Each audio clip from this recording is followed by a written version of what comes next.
എന്തെങ്കിലും ഒരു ചെറിയ പ്രയാസം വന്നു കഴിഞ്ഞാൽ ഉടനെ നിസ്കാരത്തിലേക്ക് നിൽക്കും. എന്നിട്ട് പറയും ഖുർറത്തു ഐനി ഫിസ്സലാഹ്. എനിക്ക് നിസ്കാരത്തിലാണ് ആനന്ദം ഉണ്ടാകുന്നത്.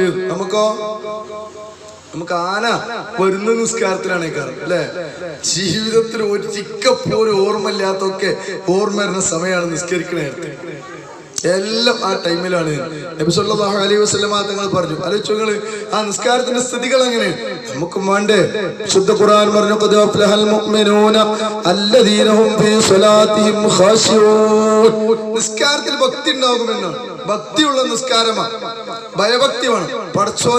പടച്ചോന് മുമ്പിൽ നിൽക്കുന്നത് പോലെ തോന്നണം എന്നാണ്. അങ്ങനെയാണ്. അതാണ് ഇഹ്സാൻ. നിസ്കാരം പടച്ചോന് വേണ്ടിയാണ് നിർവഹിക്കുന്നത്, പടച്ചോന് മുമ്പിലാണ് ഞാൻ ഉള്ളത് എന്നാണ്. അപ്പോ നീ പടച്ചോനെ കാണുക, പടച്ചോ എന്നെ കാണേണ്ടത് ഓർമ്മയിൽ നിസ്കരിക്കണം. നമ്മൾ ബാപ്പയോ ഉമ്മയോ അല്ലെങ്കിൽ ഉസ്താദുമാരൊക്കെ ഉണ്ടെങ്കിൽ കുട്ടികൾ എന്തോ ഒരു ഭംഗിയുള്ള നിസ്കാരമായിരിക്കുന്നവരോ സുജൂദിന്റെ കൈയൊക്കെ കറക്റ്റ് ആണ് കാരണം. അങ്ങനെ എന്താവും ആക്ഷൻ കറക്റ്റ് ആണ്, അല്ലെങ്കിൽ ഒരു പോക്കുണ്ടാവും. നമ്മളും അങ്ങനെയാണ്. പടച്ചോ നോക്കേണ്ടത് നമുക്ക് ബോധ്യം വരുന്നില്ല. നിസ്കാരത്തിൽ ഖുശൂ ഉണ്ടോ അല്ലെ. ഹബീബ് റസൂലുള്ളാഹി സ്വല്ലല്ലാഹു അലൈഹി വസല്ലമ ആ നിസ്കാരത്തിൽ ആ ജലാലിയത്ത് വെളിവായത്.